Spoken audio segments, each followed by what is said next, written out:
wassalatu wassalamu ala rasulillah wa ala alihi wa sahbihi wa man walah. Bahagia sekali rasanya kami bisa berjumpa kembali dengan sahabat muslim channel Hamlut Dakwah semuanya dalam acara yang setiap sore ya terlalu terselenggara yaitu teman berbuka. Dan kesempatan sore hari ini saya sangat bersyukur sekali nih sahabat muslim karena saya di sini tidak sendiri gitu ya. Saya ditemani oleh pembicara yang sangat luar biasa. Di sebelah saya ini Ustazah Anggun. Ya, assalamualaikum Ustazah Anggun. Waalaikumsalam warahmatullahi wabarakatuh. Masya Allah, alhamdulillah ya. Semoga sahabat muslim pun tetap standby ya di channel Hamlut Dakwah. Jangan berpindah-pindah nih menjelang waktu berbuka kita kali ini. Kita akan sama-sama sharing nih sama pembicara kita yang sangat luar biasa pada sore hari ini.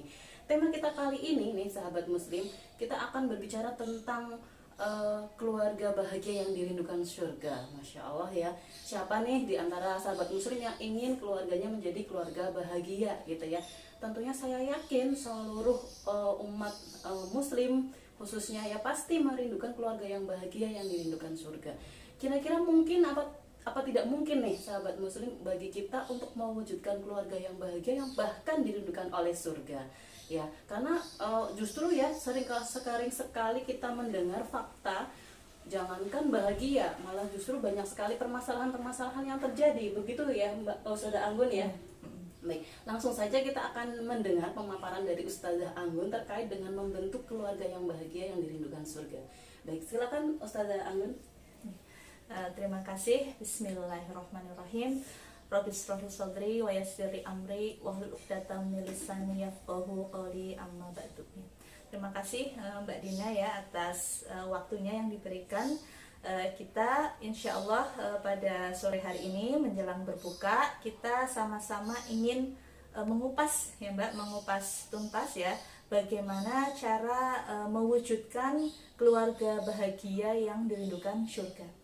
Kalau tadi ditanya apakah mungkin gitu ya kita bisa mewujudkan keluarga bahagia di saat sekarang ini, ya jawabannya insya Allah mungkin saja Mbak gitu ya. Nah tapi sebelum kita mewujudkan keluarga yang bahagia yang dirindukan surga ini ya, di tengah kondisi zaman yang seperti sekarang ini ya, kita bisa melihat, kita bisa mengindra ya, ternyata kok sangat berbeda dengan keinginan kita tadi. Kita ingin membentuk keluarga yang bahagia, tapi faktanya ya setiap hari atau bahkan setiap waktu kita mendengarkan kabar-kabar yang mengenai permasalahan-permasalahan yang terjadi dalam keluarga. Iya betul sekali. Iya, jadi apa saja permasalahan yang terjadi pada keluarga ya? Sangat banyak sekali, cuman saya akan mengupas sedikit saja ya Mbak. Saya kasih contoh beberapa masalah yang sering terjadi di dalam keluarga. Misalnya tentang isu perselingkuhan ya Mbak ya. Marak sekali itu ya. Marak sekali gitu ya. Tidak usah kita jauh-jauh mengambil contoh di luar ya. Di kota kita tercinta ini saja gitu ya. Ada kasus seorang oknum pejabat ya, kepala desa yang itu dia digerebek oleh istrinya sendiri di rumah dinas ya. Jadi di rumah dinasnya digerebek oleh istrinya sendiri. Nah kemudian juga itu yang menimpa suami dan istri ya, yang pasti akan berdampak buruk pada keluarga. Belum lagi yang menimpa anak-anak Mbak ya. Anak-anak belum lama ya, di bulan Maret juga ada sepasang anak di bawah umur ya sebutannya, karena dia usia SD dan usia SMP, yang dia ditangkap oleh Satpol PP setempat karena mereka berdua melakukan hubungan seperti suami istri. Di mana itu Mbak? Itu di tempat umum ya, di tempat umum ya, tempat yang sering dilalui oleh banyak orang gitu ya. Dan karena sudah melakukan perzinahan ya, makanya dia diamankan. Tapi kan kalau kita mau jalan-jalan, Mbak Dina, kalau jalan-jalan sore-sore itu ya, lingkungan yang umum-umum tadi ya, fasilitas-fasilitas publik, sering dijumpai kan pemuda-pemudi ya, yang mereka itu suka duduk bareng ya, kemudian berawal dari pegang-pegangan. Kira-kira itu hal yang biasa atau enggak Mbak? Kalau sekarang sih banyak sekali ya. Biasa ya, biasa, nah, itu biasa, padahal itulah awal masuk ya, setan itu membisikkan ya kepada manusia ya, menjadikan nafsunya itu dia melakukan perbuatan-perbuatan yang dilarang oleh Islam seperti tadi perzinahan gitu. Kemudian juga belum lagi miras ya Mbak, miras yang kemudian membuat ayah membunuh anaknya atau ibu menganiaya anaknya, anak membunuh ibunya, yang itu terjadi dalam lingkup rumah tangga. Seperti itu. Nah, kemudian juga pergeseran peran Mbak ya. Zaman sekarang ya, ibu-ibu ya sibuk di luar, ayah sibuk di luar, yang kemudian dia lalai akhirnya dalam mengasuh dan mendidik anak-anak. Nah, sehingga produk yang dikeluarkan apa? Dampaknya apa? Dampaknya anak itu mungkin secara jasmani mereka mendapatkan kebutuhan ya, tapi secara psikis, emosional, kelekatan mereka tidak mendapatkan. Dan itu sudah terjadi terjadi di masyarakat kita, menjadi sebuah hal yang umum ya Mbak. Iya, betul sekali. Hal yang umum. Jadi sempat ada teman cerita juga ya, dia itu malah pusing kalau di rumah Mbak. Anaknya jadi gak betah juga kalau ada ibunya di rumah. Iya mungkin ya, iya. Jadi dia lebih suka di kerjaan ya, ketemu teman-teman ngobrol, dibandingkan dia di rumah harus ngurus anak. Anak minta mandi, minta makan, itu dia pusing. Lebih baik dia pergi keluar, anak ditinggal sama ART gitu ya, yang penting dikasih makan, dikasih jajan, kasih fasilitas, selesai. Seperti itu. Itu mungkin potret gambaran keluarga kita saat ini ya, sedikit yang kemudian besar harapan kita untuk bisa mewujudkan keluarga bahagia yang dirindukan surga. Masya Allah, ya.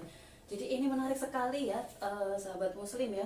Ternyata ketika kita menginginkan keluarga yang bahagia dirindukan surga, tapi faktanya saat ini justru sebaliknya gitu ya. Seolah-olah menjadi keluarga bahagia yang dirindukan surga itu semakin jauh gitu ya. Untuk kita meraihnya itu semakin sulit. Tapi insya Allah sahabat muslim tetap terus kita harus mengusahakan gitu ya. Tapi saya jadi penasaran nih, kira-kira hal semacam itu gitu ya, tadi fakta-fakta yang sudah diceritakan, bahkan itu terjadi di sekitar kita sendiri, di kota kita, kota Pemalang ya sahabat muslim ya. Kenapa sih hal semacam itu bisa terjadi ini Ustazah? Ya, jadi kalau pertanyaannya mengapa ya, tadi fakta-fakta yang saya sampaikan ya, itu bisa terjadi ya, tidak lain memang adanya keinginan yang besar dari para musuh-musuh Islam ya, saya sebutnya musuh-musuh Islam karena memang tidak suka dengan Islam, tidak suka melihat umat Islam itu memiliki keluarga yang tadi yang dirindukan surga gitu ya, keluarga yang sesuai ideal seperti yang dicontohkan Rasulullah dan para sahabat. Jadi mereka tahu bahwasanya benteng pertama dan pondasi terkuat umat Islam adalah keluarga ya. Jadi mereka berupaya dengan berbagai cara, bagaimana caranya saya bisa meruntuhkan keluarga ini sehingga ketika pondasinya runtuh maka dia tidak akan mampu menopang gitu ya. Nah, caranya seperti apa gitu ya. Nah, mereka musuh-musuh Islam itu sudah paham betul Mbak, kalau misalnya mau melawan umat Islam head to head ya, fisik dan fisik pasti kalah. Karena umat Islam kalau sudah bersatu, wah yang lain mundur gitu ya, yang lain kalah itu. Maka mereka punya formula baru Mbak ya, formula barunya dengan senjata non fisik ya, kalau saya sebutnya. Senjata non fisik berarti bukan pakai panah, pakai pedang, bukan, tapi mereka menghembuskan ya, menghembuskan paham-paham ya, baik itu kepada generasi ya yang muda-muda, kemudian yang tua gitu ya, dari semua kalangan itu dihembuskan paham-paham yang bisa menghancurkan keluarga sebagai pondasi pertama. Nah, salah satu paham yang berhasil untuk menjatuhkan keluarga, merusak keluarga adalah paham liberalisme Mbak. Apa itu Ustazah? Makanan apa itu ya? Iya ya. Jadi liberalisme itu merupakan sebuah paham yang dia mengusung kebebasan gitu. Jadi kebebasan dan kebahagiaan. Jadi pokoknya saya bebas, ingin bebas melakukan apapun agar saya mendapatkan kebahagiaan. Dan kalaupun ada hal-hal yang itu menghalangi kebebasannya, itu harus disingkirkan, ditinggalkan gitu. Nah, kemudian isu liberalisasi atau paham liberalisasi inilah yang kemudian dihembuskan ya oleh para musuh Islam untuk meracuni umat muslim saat ini Mbak ya. Jadi karena tadi isu kebebasan, maka tadi suami atau istri bebas, dia bebas mau pulang atau enggak ya, dia bebas mau jajan di luar atau enggak gitu ya. Kemudian anak dia bebas mau berpacaran dengan siapa saja. Nah, faktanya sekarang ini ya, ibu-ibu sekarang, bapak-bapak sekarang itu tidak takut kalau anak gadisnya diajak oleh lawan jenis ya, Iya, Mbak. iya, betul Jadi malah sekali. yang penting ya udah nggak apa-apa, keluar nggak apa-apa, pacaran nggak apa-apa, untuk memotivasi katanya ya, sebagai penyemangat ya dalam belajar Iya. gitu ya dan sebagainya. Padahal itulah justru awal mulanya kerusakan yang terjadi di dalam keluarga. Jadi karena tadi bebas ya, orang bebas mau apa saja, akhirnya ketika ada aturan yang melarang kebebasan dia, yang ini adalah aturan agama, maka itu tidak dihiraukan, tidak boleh. Sehingga apa? Sehingga syariat ya itu tidak bisa mengatur tingkah laku dia, karena dia tadi sudah pahamnya bebas. Kalau orang liberal itu yang penting saya nggak minta uang orang lain, saya nggak merugikan orang lain ya, saya beli narkoba uang sendiri kan gitu ya. Saya pacaran di hotel misalnya kayak gitu, saya melakukan hubungan seperti itu tidak di tempat umum misalnya seperti itu. Nah itu adalah kebebasan. Saya mau berpakaian seperti apapun, ini kebebasan saya nggak nyuruh kamu juga pakai pakaian seperti saya, kan seperti itu.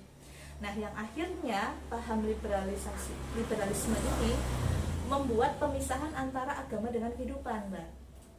Gimana itu maksudnya? Agama dengan kehidupan dipisahkan Dipisah, gitu ya? iya. Jadi tadi agama itu kan datang dengan syariat ya, syariat dalam agama itu kan mengatur seluruh kehidupan manusia ya, Iya. baik dari bangun tidur sampai bangun negara. Nah, agama datang membawa syariat, dibenturkan dengan orang liberal ya, orang yang memiliki paham kebebasan yang tanpa aturan.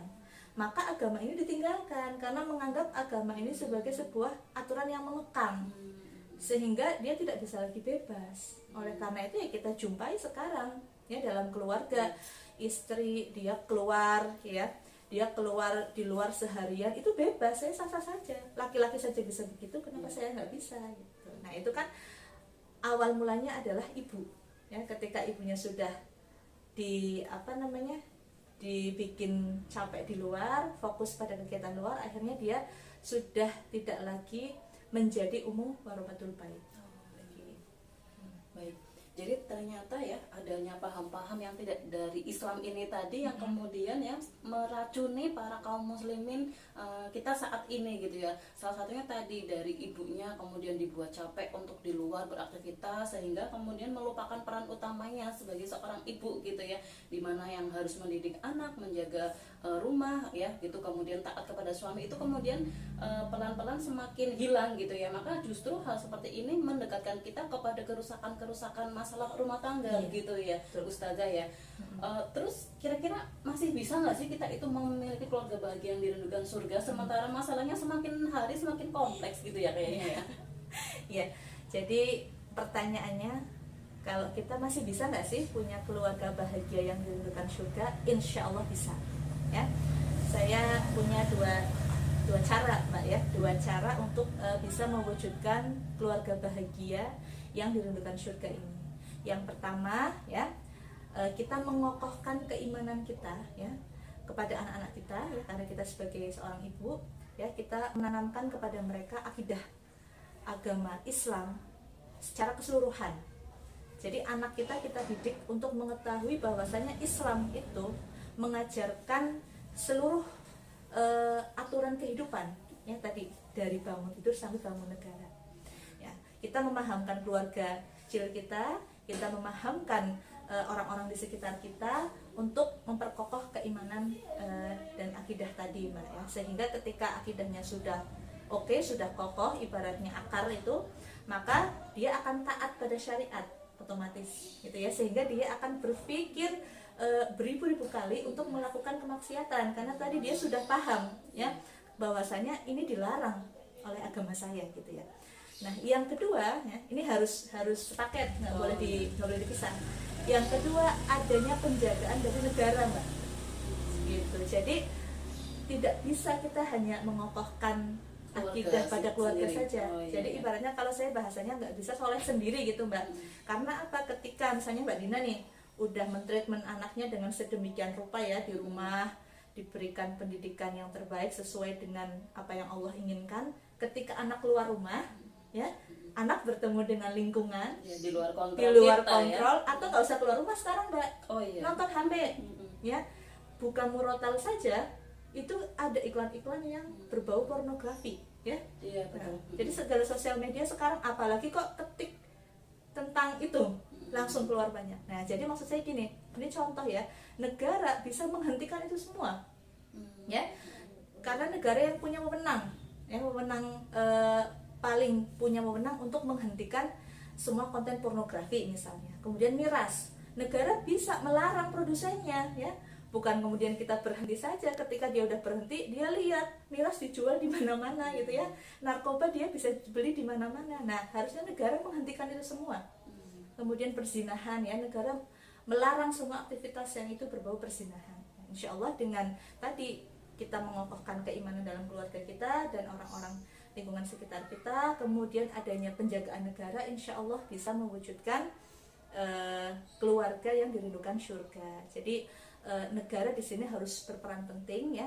Negara harus bisa menerapkan syariat Islam secara keseluruhan ya, seperti apa yang dicontohkan oleh Rasulullah di Madinah ya. Dulu kan Rasulullah itu juga seorang kepala negara di Madinah, kemudian para khulafaur rasyidin dan sampai kepada kekhilafan Turki Utsmani gitu ya. Jadi hanya dengan negara yang dia menerapkan syariat Islam secara keseluruhan, dibantu dengan rakyatnya ya, dalam hal ini keluarga-keluarga yang kemudian menerapkan keimanan secara kokoh kepada anggota keluarga, maka insya Allah akan terwujud keluarga bahagia yang dirindukan surga.